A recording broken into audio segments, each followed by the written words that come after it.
se retrouve dans cette vidéo pour un bilan au bout de 3 mois passés à Siem Reap, dans le foyer de Merasin Vienne du Cambodge.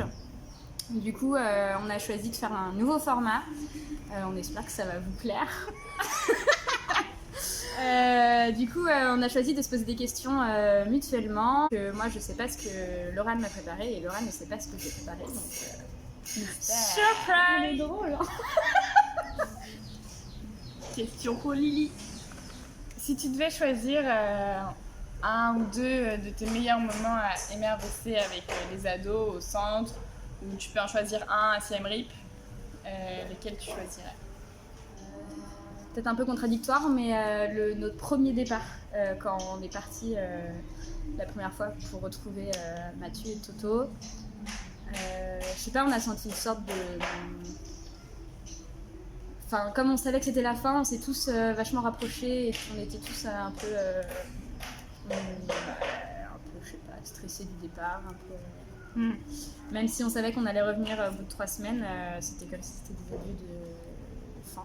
Du coup, je sais pas, c'était une ambiance qui était hyper agréable. Et un deuxième moment, quand on a mangé la saucisse purée. Non, je rigole. C'était une ambiance un peu familiale et tout ça. Moi, j'aimais bien quand on se retrouvait le soir. Comme une ambiance de frères et sœurs, de grande famille. On faisait des jeux, on regardait la télé. On avait des discussions un peu plus profondes des fois. Enfin, on apprenait, c'est là je trouve qu'on apprenait le plus à découvrir les jeunes. Peut-être parce que du coup on s'est tous, c'est comme ça qu'on a appris vraiment à se connaître et vraiment à découvrir le caractère de chacun. Voilà, c'était des super moments et c'est ce que je retiens. Bah toi, comment t'as vécu justement le fait d'être comme dans une grande famille durant ces 3 mois? J'ai trouvé super sympa de pouvoir, d'avoir la chance de pouvoir vivre cet autre aspect dans notre projet, de pouvoir découvrir aussi la vie à l'intérieur même d'un fonctionnement. Parce que même si c'était pas vraiment la famille Khmer, la maison Khmer, mais ça fonctionnait tellement comme une famille, c'était pas du tout une notion de centre, d'assaut, tu commences à telle heure, tu finis à telle heure, non là c'était la vie, ils dormaient tous là-bas, ils prenaient les douches, il fallait s'occuper du centre, c'était une vie familiale en fait, et du coup ça a été super intéressant d'avoir la chance de découvrir la vie familiale Khmer, surtout avec la petite Marie qui a eu 3 ans en mars. Du coup de voir aussi comment évolue le jeune enfant dans cet environnement-là. Et ça a été très enrichissant, je trouvais. En même temps, au niveau de l'ambiance, j'ai trouvé que ça nous permettait de créer des liens plus profonds. Et ça s'est vu quand on a dû les quitter, où ça a été très compliqué, faut le dire.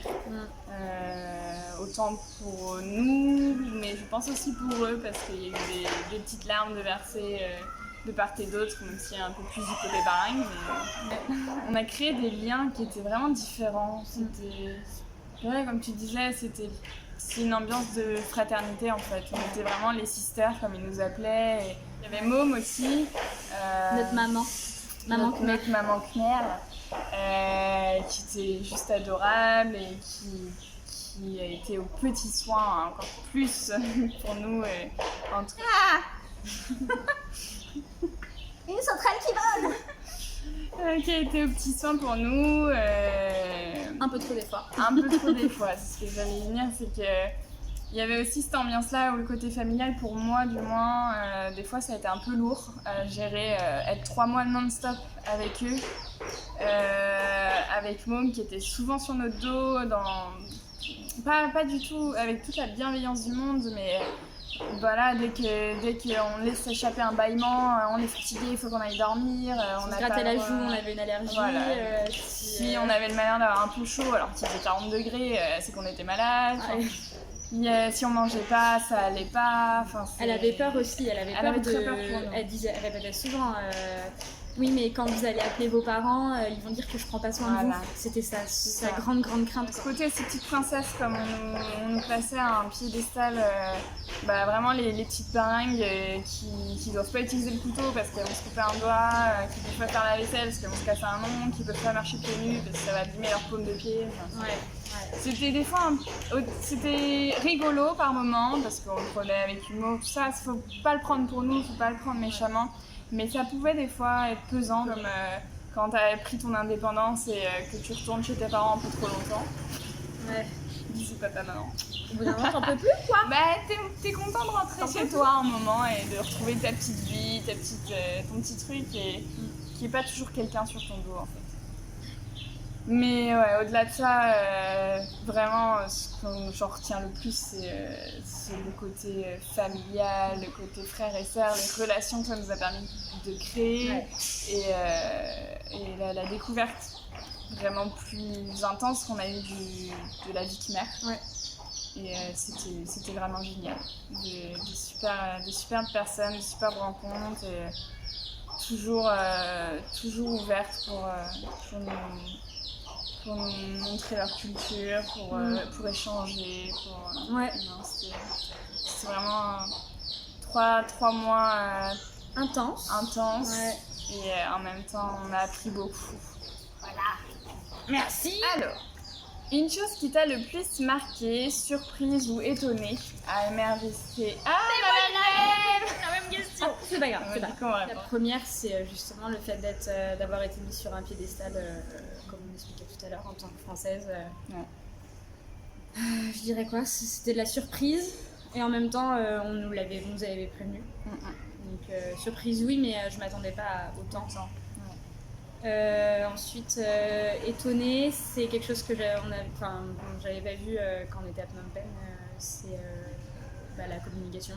La différence culturelle, ce serait quand même la communication. C'est vrai. On s'y attendait aussi, mais pas autant. Nous, on pose énormément de questions. Pourquoi tu fais ça? Dans quel but? Quel sens ça a pour toi? Je sais pas, est-ce que chez vous faites ça? Chez nous on fait ça? Voilà, on explique beaucoup. Ouais. Et qui arrivait avec des grandes feuilles de bananier, et du coup on demande à quoi ça va servir. Et il a dit, je sais pas, c'est Môme qui m'a dit de faire ça. Et du coup, il a dit, tu sais pas, c'est pour la cuisine?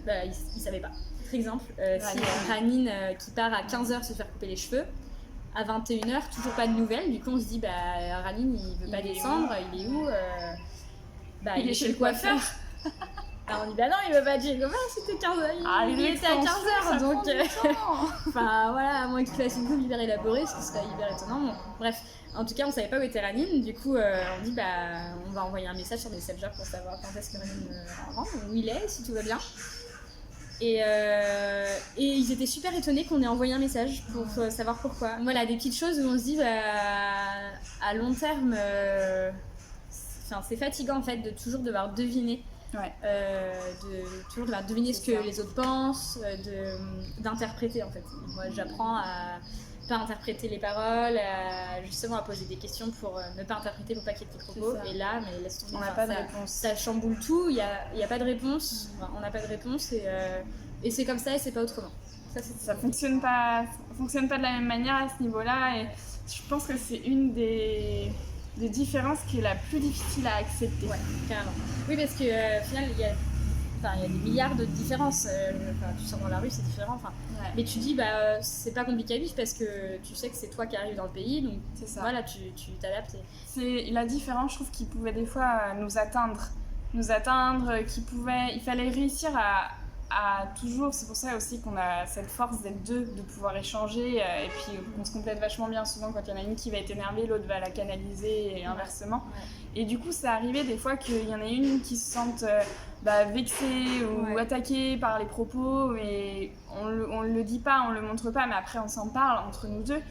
Et il faut pas le prendre pour nous, mais c'est la différence qui des fois t'atteint dans ta personne. Un autre exemple, quand on a essayé d'organiser une sortie, de se retrouver pour le Nouvel An Khmer, on voulait se retrouver en ville, sauf qu'il y avait énormément de monde, donc on s'est dit on se fixe un lieu de rendez-vous, genre un hôtel, une guest house, n'importe. Et c'était impossible à faire, c'était inimaginable pour eux, c'était soit on se retrouve, soit on se retrouve pas, c'est comme ça, mais on n'organise rien en fait. Ouais. Et ça a été dur, surtout pour moi, d'accepter ça, parce que je disais, mais ils ont pas envie d'être avec nous, c'est le Nouvel An Khmer, et nous on veut faire un truc avec eux et pas eux, et c'était dur, et après, avec le recul, je le prends pas pour moi. Conscience de la difficulté à vivre au jour le jour. À ce niveau-là, il y a des très belles choses à prendre dans le fait de vivre au jour le jour. Parce que t'as 5 minutes de retard, t'as 10 minutes de retard. Voilà.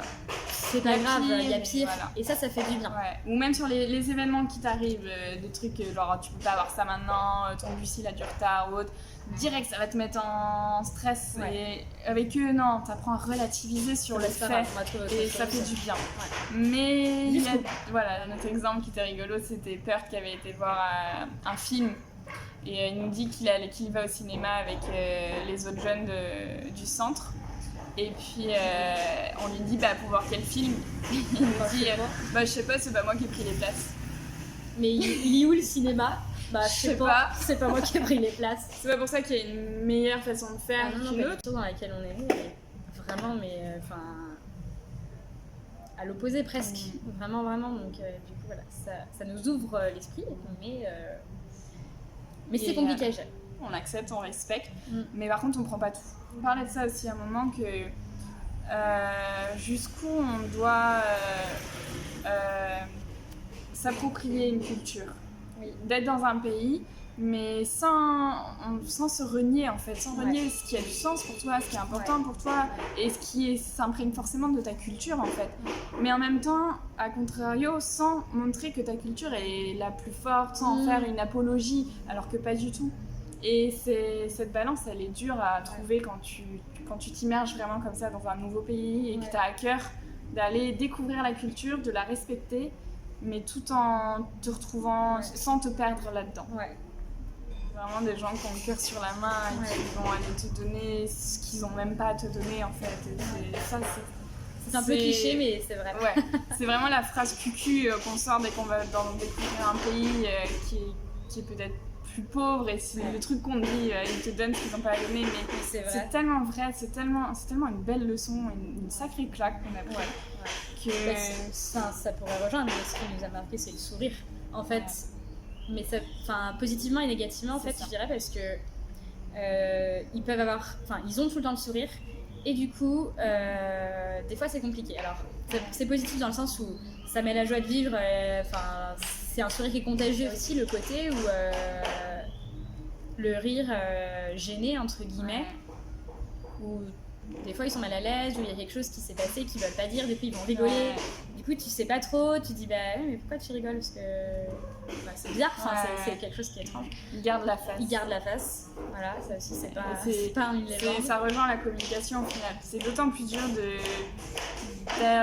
cerner les émotions qu'ils ressentent, de cerner s'ils vont bien. C'est frustrant aussi pour nous de ne pas réussir à la petite musique.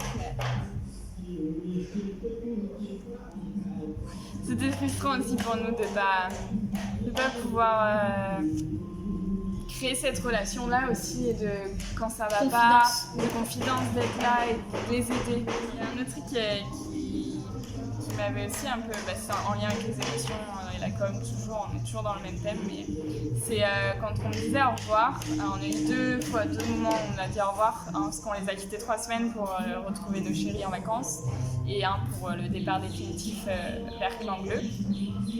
Et du coup ça a été des moments où on a beaucoup pleuré. Et ce qui m'a le plus surprise, on va dire, c'est tous ces jeunes qui nous ont répété tout le temps arrête de pleurer, t'es pas belle quand tu pleures, je vais pas t'aimer si tu pleures. Et le sourire toujours, Mo disait souris, arrête de pleurer. L'expression garder la face, elle est totalement vraie au Cambodge. C'est un cliché, mais il est vrai. C'est ça. On essaye de pas faire trop de généralités, de pas montrer tout ce qu'on dit en l'appropriant à tous les Cambodgiens, de dire les Khmers ils sont comme ci, les Cambodgiens pas du tout.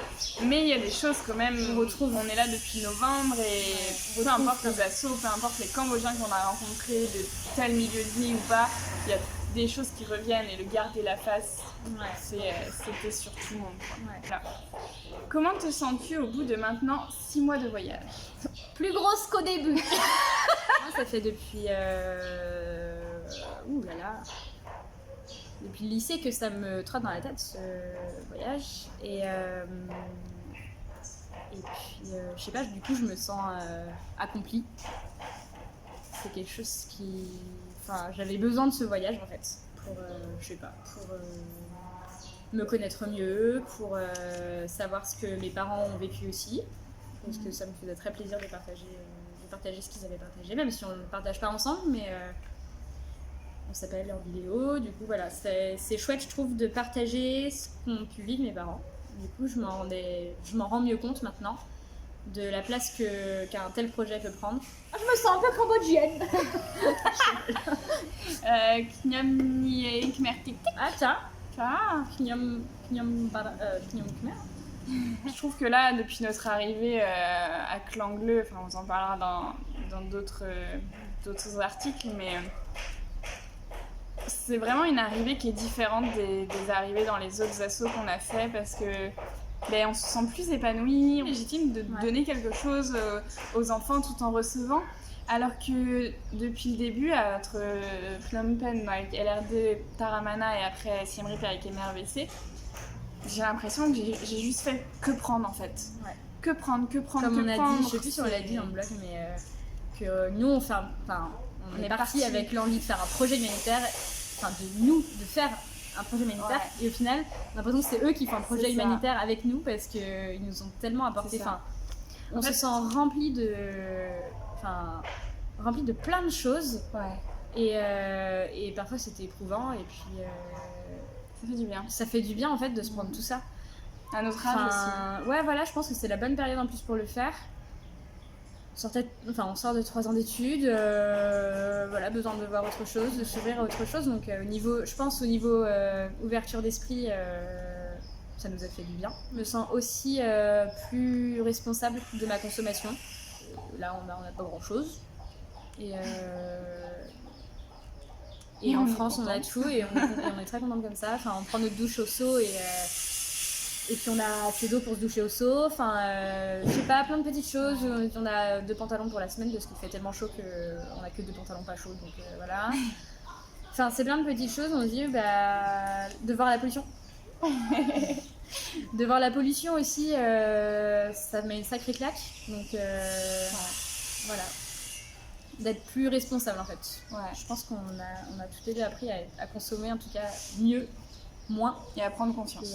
Il y a eu aussi, je trouve, depuis qu'on est là, par rapport au fait qu'on ait le blog, le projet, toutes les personnes avec qui on a parlé, les abonnements sur les réseaux, tout ça en lien avec notre voyage, le Cambodge, les projets humanitaires, tout ça. Et c'est tout bête, mais ça a changé notre fil d'actu au niveau des réseaux sociaux. Et du coup, par exemple, tout ce qui était les gilets jaunes, les machins, les grèves, tout ça, nous, on n'a pas du tout suivi. Déconnecté, complètement. On ne va pas du tout parler de ça parce que c'est pas du tout le sujet, mais on a complètement déconnecté de tout ça. Et depuis qu'on est ici, on voit que des belles choses, on voit que des articles sur des petites initiatives, sur des projets, sur des filles qui sont parties au Sénégal, d'autres qui sont parties en Amérique du Sud, des pédagogies super, plein de trucs trop génial. Et on se sent riche au bout de ces 6 mois. C'est ça. On se sent riche de plein de choses. Moi, j'ai vu une belle citation. Attendez. Une citation de Gandhi qui dit « Soyez le changement que vous voulez voir dans le monde. » Et oui. Et ça, je trouve que c'est genre la phrase qui... Il nous reste encore 3 mois à faire, mais au final, qui conclurait pour moi ce projet et ces 9 mois ici. C'est d'être le changement que je veux être. Petite chose, voilà, t'as envie que ça change, change-toi d'abord. Et c'est en changeant toi d'abord que tu pourras transmettre tes valeurs et que les autres vont changer. Si c'était à refaire, tu changerais quoi? Si c'était à refaire au niveau du centre des ados, rien du tout. Parce que ça, au niveau de la vie qu'on a passée, les 3 mois qu'on a passés, je changerais absolument rien. Je ferais exactement tout pareil. Après, c'est peut-être sur l'organisation de notre vie, Siem Reap. Vu qu'on ne savait pas, les dernières infos qu'on avait, c'est que les jeunes n'avaient pas tous des cours particuliers. Et au final, quand on est arrivé, ils en prenaient tous. Du coup, toute la journée, ils étaient partis. Donc, heureusement qu'il y avait la petite Marie qui nous occupait nos journées. Mais c'est vrai qu'il y a eu des moments, au bout de 3 mois, où je me sentais un peu inutile. Je ne savais plus trop où était le projet là-dedans. Parce qu'on n'était là que le soir ou le week-end. Et du coup, c'était des fois un peu long.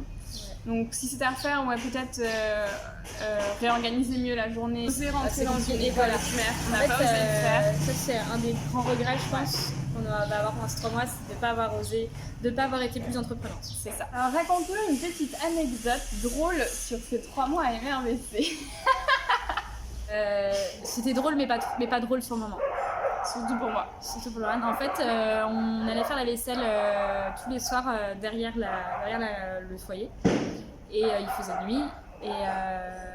Et du coup, on se met à faire la vaisselle. Donc il y avait un grand grillage devant nous, avec accroché des trucs, des machins. Derrière, il y avait les marais. Et là, il y avait l'établi pour faire la vaisselle.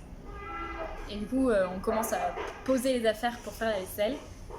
Et là, Laura me dit « Oh, Lily, bouge pas !» Oh putain, moi je me dis, il y a une migale, il y a un truc, tu vois, enfin un truc qui va me faire peur moi.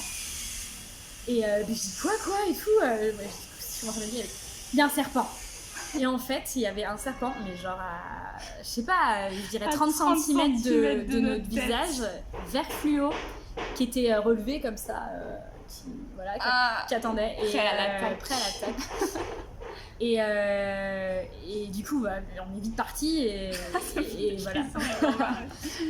Et on a flippé notre race, surtout Laurent. Du coup, Laurent nous a fait une petite crise d'angoisse sympa. Après avoir éloigné le danger. Voilà, c'est ça. C'est quand même cette capacité à éloigner le danger. Voilà, c'était le truc. Maintenant, on en rigole. Ouais, faut mieux en rigoler, mais on faisait moins les mêmes. Ça, c'était je crois que c'est le plus gros fou rire qu'on a eu, vraiment, à MRVC. En fait, donc, du coup, tous les soirs, on jouait aux cartes. C'était un jeu où on avait 4 cartes et il fallait se passer les cartes pour avoir les 4 pareilles. Et donc, c'est avec le cul de Queen. Et eux, le cul, ils le prononcent couille. Et donc, du coup, bah, nous, voilà, ça nous a fait rire parce que dans le contexte, ils étaient tous en train de dire Where is couille? Where is couille? Enfin voilà, du coup c'était vraiment drôle parce que c'était dit hyper innocemment et nous on est partis en fou rire parce que on était morts de rire. Et du coup bah, ça les faisait encore plus rigoler, mais et du coup ils l'utilisaient mais pour tout le temps et pour tout. Va dormir couille, parce qu'en pensant que c'était Queen et que voilà et que bonne nuit couille. Bonne nuit couille. Enfin voilà et nous ça nous a fait énormément rire. Voilà. On leur a quand même expliqué à la fin tant bien que mal qu'il y avait une connotation. Et bah moi, ma 5e question, t'as pris combien de kilos?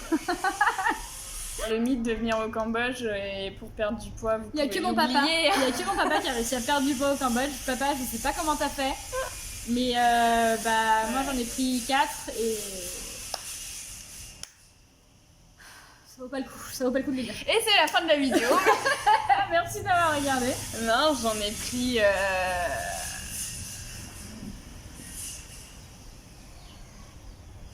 Je sais plus exactement si je suis partie à 50 ou 52 kilos et du coup ça fait plus ou moins 2 kilos. Sortez la trompette et la fanfare. Donc on va dire entre 6 et 8 kilos. Voilà. Pour rien vous gâcher. Mais bon, on nous a dit qu'on allait les perdre en arrivant parce que en fait c'est le riz. Ouais, c'est surtout le sucre, la tonne de sucre qu'ils mettent dans leur plat. Ça filme toujours. Eh oui, 53 minutes et 46 secondes mon petit. Montage. Bah, on espère que la vidéo elle vous aura plu et que parce que bah, nous on a bien rigolé en tout cas quand on l'a fait. Et bah dites-nous si ce format il vous plaît parce que nous c'est vrai que ça change et puis au lieu d'écrire tout le temps c'est vrai que c'est plus sympa de faire en vidéo. Et c'est plus spontané. Et bah à très vite. Et puis comme on dit ici, tout me plaît.